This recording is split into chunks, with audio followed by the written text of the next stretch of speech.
So with solar panels, usually, you're worried that they might get damaged during shipping, so you want them to be packed well, and these look like are packed very well actually. So there's corner protection and then there's side protection. There is no face protection, but the faces are facing towards each other. And that's what it looks like. Actually, it looks really nice.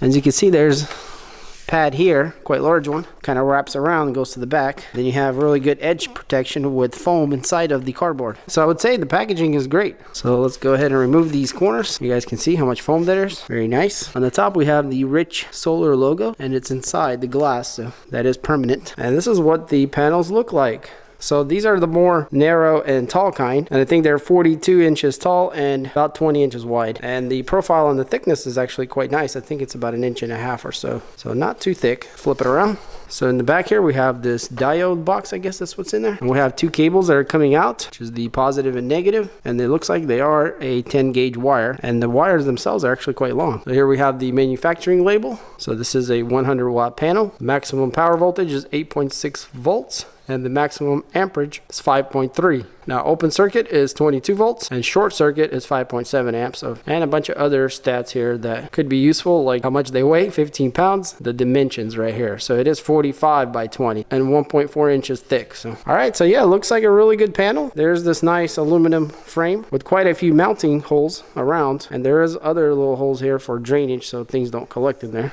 And as far as build quality is concerned, it does look like it's built quite nice, and all the connections seemed high quality and everything looks professional looking. So the panel itself is looking really good. So I'm going to get the other panel out, and then I want to connect them in series, and I have a grid tie inverter that I want to connect to it, and we'll do a quick mock-up and see what kind of power we can get out of 2 panels, which will be 200 watts. Alright guys, so I got both of the panels out and I connected them in series, which basically one of the positives connects to the other negative. But what I wanted to do now is kind of see what I'm looking at. So the sun right now is pretty much midday right now, so it's getting quite good sunlight, and I do have clouds coming in and out, but mostly it's sunny. So I have 24 volts going into this grid tie inverter, and this is the reason why I bought the panels, because I realized how good this thing works, so I wanted to get the panels. But in any case, this is the voltmeter that's going to the panels, which is hooked up here.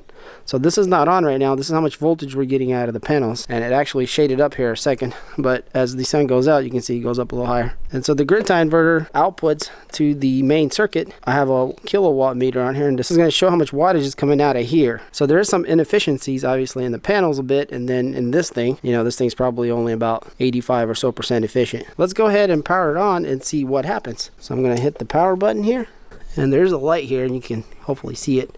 It's kind of blinking, so blinking starting to draw, and our voltage fell, and this is how much we're putting back into the grid right now. It's just about, well, it's dropping right now because it just got shady. So it's shading pretty bad. So there's our voltage.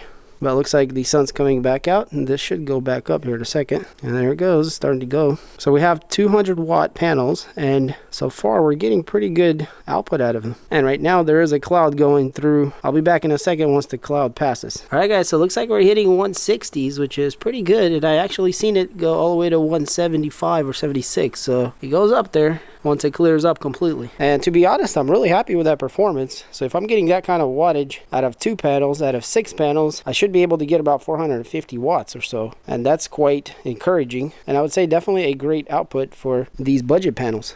Yeah, that's the best I've got so far is 180. Look at that. And it's holding it pretty good. So yeah, once those clouds are gone, it really pumps it out. I'm really happy with the efficiency of this grid tie inverter. And obviously the panels are great. Okay, so we got a new record, 200 watts. Look at that. Wow, that's crazy. I guess that was a quick peak and dropped. Clouds going by. Still quite amazed that you could even do that. So those panels must be putting out even more than they're rated at. Look at that, we're at 200s again. Well, that's quite impressive, guys. Alright guys, so now I got 4 panels connected, 2 in series each and then parallel together, and they're doing quite impressively well. In full sunlight, we're getting about 425 watts, which is very impressive and almost unbelievable, to be honest. So yeah, not too bad. Even in full shade, we can see we get about 140 to 50. And this is extreme shade here, still 100. Not too bad.